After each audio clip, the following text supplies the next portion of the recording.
let's get this show on the road. Hello everybody and welcome back to another video of your new year. Hi, my name's Brie. Stay for a while. As you can obviously tell, my TBR jar is back in action. So last month I picked my own TBR because I was in a big reading slump all through June. So for July I just picked my own sort of TBR of books that I really wanted to read and things that I thought were going to get me out of a slump, and it worked. I'm fully out of my slump. So we're bringing back the TBR jar. Every time I do these videos I never know who the original creator is, but I got my idea from Rachel Catherine. I feel like she's the queen of these TBR jars. I feel like everyone just gets the TBR jar idea from her, but I would love to know who the original creator is of this sort of like TBR jar trend is. But I usually like to choose about 8 books. I never actually read all 8 books. I don't think I've ever completed a whole TBR before. I think I chose 8 books last month and I read 4 out of the 8, so I read half, which is really good. But we're going to choose 8 again for the month of August. I've been in a really fantasy heavy mood, like just loving fantasy recently. But I am currently reading, just for the summer, which was on my TBR for last month, I'm currently reading this and I'm like 60 pages in, but I'm loving it. Anything Abby Jimenez, cannot recommend enough. But we're going off on a tangent now. Let's just get into the TBR jar video. This always scares me. Ooh. But let's just pick the first one. Ooh, a pink one. Oh my god. Ooh, a book that was published this year. What new releases do I have? Ooh, okay, I have King of Sloth by Anna Huang. This came out this year. When did this come out? So I've got a stack of 4 books here that came out this month. Not this month, this year. The Dixon Rule by Elle Kennedy. I Love Like the Sun by Rhys M. Nielsen. And as I mentioned, King Sloth by Anna Huang. And then we've got When the Moon Hatched by Sarah A. Parker. Oh, I don't know. I feel like because I've been in such a fantasy, I really want to read this. I really want to read this. I feel like I've got 4 more because everyone is reading it. And I've also got, I have to show you this. I've also got like the Fairy Loot special edition. Like, how stunning is this? I keep bumping this on my TBR. This was on my TBR for last month. I still haven't read it. But it's like 500 pages and I'm like, I can't. Then we've got King of Sloth, but I haven't been loving the King of Sin series. Like, I love the Twisted series. It was one of my first ever like interconnected series to read. But this, it's just not hitting the same as the Twisted series. And then this is A Love Like the Sun. I have no idea what this is about. I got sent this as PR. I think it's like Friends to Lovers. And I really want to read this. I actually have no idea what this is about. I am not going to read the blurb. Like, I want to go into this blind and I want to enjoy this book. I just want to know nothing about it. I'm going to go with this. I'm going to go with When the Moon Hatched by Sarah A. Parker. Right, let's get another book. Why can't I open these? What is wrong with me? Ooh, okay, this means there's going to be another fantasy, but a book with another map. A book with another map. A book with a pretty map.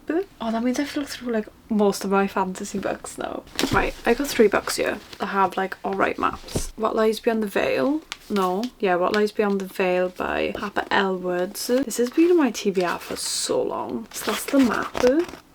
It's not that pretty, is it? I do like this one. This is obviously Twin Crowns that I've showed you. Kind of looks similar to the Cruel Prince map. And then this is Book of Azrael. Again, kind of basic, but it's also not. Like, it's got so much detail in it. Like with all the trees and the little houses. Oh, the houses are so cute. I think I'm going to go with the Book of Azrael because I really want to read this. Because I know the second one, there's a second one out and a third one out. So I really want to read that. Right, let's just choose another one. Oh, I picked up 3. Let's go with the pink one again. An author you like. It's got to be an author I've read before, obviously. Wait, I know. This is book number 5 in the Zodiac Academy series. This is The Cursed Fates and it's by Carolyn Peckham and Suzanne Valenti. Love this series. Love the Twisted Sisters. Like, that's what the 2 authors are called. They go by the Twisted Sisters because they write the most twisted shit ever. I'm in the middle of the series, obviously, because I wouldn't just start with book number 5. The way book number 4 ended, desperately need to go in with book number 5, and it's such a big series. There's like 11 books to read and I'm only trying to read like 2 of these a month just so I can like keep on top of it, but also I don't binge it and it ends too quickly. But you have to read this series. Like, this series is so freaking good. Imagine like adult Harry Potter. That's what it's like, with like elemental magic, dragons, phoenixes, Pegasi.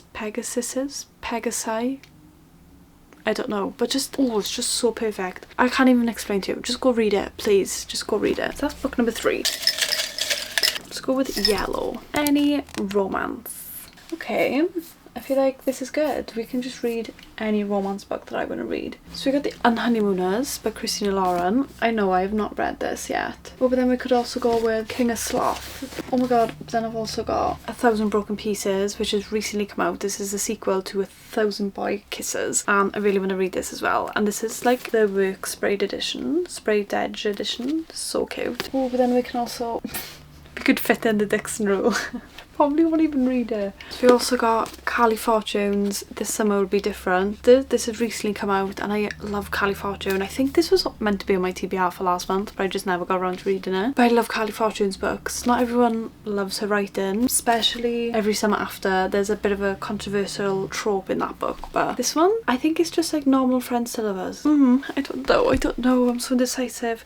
Then we got Caught Up by Liz Tomford. I still haven't read this yet. I really need to read it because I know the 4th book is either coming out soon or it's already out as we speak. I think I'm gonna go with This Summer Will Be Different because summer is almost over and I just want to get my summer reads done and out the way. Right, another green one, a book about sports. So we could put this on there, Caught Up, as I've just mentioned. I've got a few sports romances. So we got The Dixon Rule that we could read, or with The Chase by Elle Kennedy. I haven't read this yet. This is the second sort of off-campus series. This is called the Bayou series. I'm gonna go with The Dixon Rule. I promise you, I'm gonna read this month, okay? I am gonna read it. So this is the second book in the, what's it called, Campus Diaries. The first book is The Graham Effect. So this is all still part of the off-campus universe. So off-campus is the main sort of series and then you have sort of like spin-offs, and this is the 3rd spin-off of it so far. Yeah, I'm gonna go with The Dixon Rule. I promise it's gonna be read this month.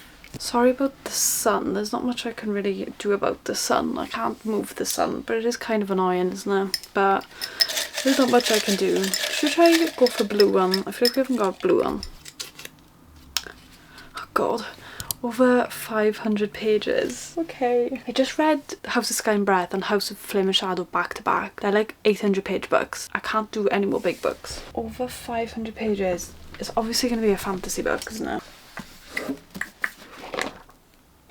Okay, so I've got 4 books here that I could choose from. The first one, oof, that would definitely knock me out if that hit my face. We got Pride of the Orange Tree. This is definitely over 500 pages. This is, I don't even know how many pages this is, but I really want to get to this. So many people have told me to read it and they said that. I'm gonna absolutely love it. Oh my god, this is over 800 pages. Oh my god. I'm not feeling it. That's not an option. Then we got book number 6 in Zodiac Academy. So obviously we're gonna have book number 5, and then once we read that, we could go in with book number 6. This could be potential, but then do I want to switch her up? Do I want to read 2 of them in 1 month? I don't know. But then, as I mentioned, I want to start the From Blood and Ash series by Jennifer L. Armentrout. I think I want to know, I only have the first book, but there's like another series. I think it's a Flesh and Fire series. There's another series that like interconnects with this. And I seen Emmy from What Emmy Reads like rave about this all over TikTok and on her YouTube videos. So I really do want to start this, but this could be potential. Then we've also got Claire Legrand's A Crown of Ivy and Glass. This is obviously over 500 pages. I haven't read a Claire Legrand book before. I also have her Fury Born series coming. I ordered her on Vinted because it sounds really interesting. But I think the second book in this is coming out. This is going to be a trilogy. It's called the Middle Mist trilogy. This is obviously book number 1. There's a second one coming out either soon or it's already out. I have no idea what this is about. I've seen it all over TikTok. People are raving about it and I feel like I'm absolutely going to love it. I think I'm going to go with this just because I don't want to get in the middle of, even though this is a series, but it is only a trilogy and I feel like this is a big commitment. And then I also just want to, I don't think I'm going to read this because I want to save it. Maybe it'll be on my TBR next month, guys. It will be, I swear. So we've got 1, 2, 3, 4, 5, 6. So we can choose 2 more. YA. I have loads of YA books. Ooh. So we got Ruthless Vows by Rebecca Ross. I'm just going to stick with this because I really need to read this book.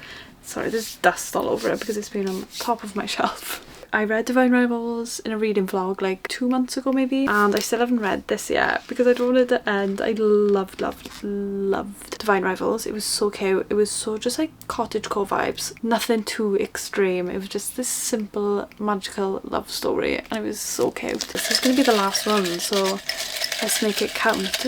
Book with an animal on the cover. Again, I feel like there's a good chance it's going to be fantasy. We're very fantasy heavy this month, but I have been in a fantasy mood. But I'm going to look at my romances to see. Oh, there's a dog on this cover. I think there's a dog on this cover, or there's actually not. Does it count if it has an animal in the title? Right, so I've got 3 books here. So we've got Belladonna by Adeline Gray. So we've got the little birds on the cover there. And then we've got For the Wolf by Hannah Whitten. I really need to read this. It's been on my TBR so many times and I just never read it. But it's got the little wolf at the back. And then we've got Funny You Should Ask by Alyssa Sussman, which has got the little doggies on the front. I don't know. Why am I so indecisive? These TBR jars are meant to help me. I don't think I'm feeling Belladonna. But I have been in a very fantasy heavy mood, so I think I'm gonna go for the Wolf by Hannah Whitten. I have a slight idea of what this is about. So the first daughter is for the throne, the second daughter is for the wolf. As the only second daughter born in centuries, Red has one purpose: to be sacrificed to the wolf in the wood in order to save her kingdom. Red is almost relieved to go, plagued by a dangerous power she can't control. At least she knows that in the Wilderwood she can't hurt those she loves again. But the legends lie. The wolf is a man, not a monster. Her magic is a calling, not a curse. And if she doesn't learn how to use it, the Wilderwood and her world will be lost forever. So this is Hannah Whitten's debut novel, but a lot of you might know Hannah Whitten from The Foxglove King, which is her second series. This is more of like a gothic romance. So I think I'm gonna go with For the Wolf because I really want to read this before I read Foxglove King. So we're gonna go with For the Wolf. Yes, it sounds really good. I've got my stack, oh my god, of books here, so let's go through them. Book with a Pretty Map, we've got Book of Azrael by Amber V. Nicole. And then for any sports romance, I picked up The Dixon Rule by Elle Kennedy. For any romance, we've got This Summer Will Be Different by Callie Fortune. Animal on a cover, we got For the Wolf by Hannah Whitten. And then for a book over 500 pages, we've got Claire Legrand's A Crown of Ivy and Glass. Any YA book, we picked up Ruthless Vows by Rebecca Ross. An author you like, Zodiac Academy, Cursed Fates, book number 5 by Carolyn Peckham and Susan Valenti. And then lastly, a book that was published this year, When the Moon Hatched by Sarah A. Parker. But yeah, that's all my books. My lovely 8 book TBR. The majorities I will read. I say that every month though, and then I never read them all. I'm gonna try and read all these this month. I'm gonna try and incorporate these into some reading vlogs. I've got some 24-hour readathons coming up. I got some other videos coming up that are really exciting, and I'm gonna try and incorporate some of these into there. So make sure you subscribe, and while you're down there, do all the other YouTube stuff that I always ask you to do, like give it a thumbs up, click the little bell as well. It'll mean the world to me. And why am I crossing my arms like that? Who do I think I am? Yeah, hope you guys enjoyed, and I'll see you guys next time. Bye!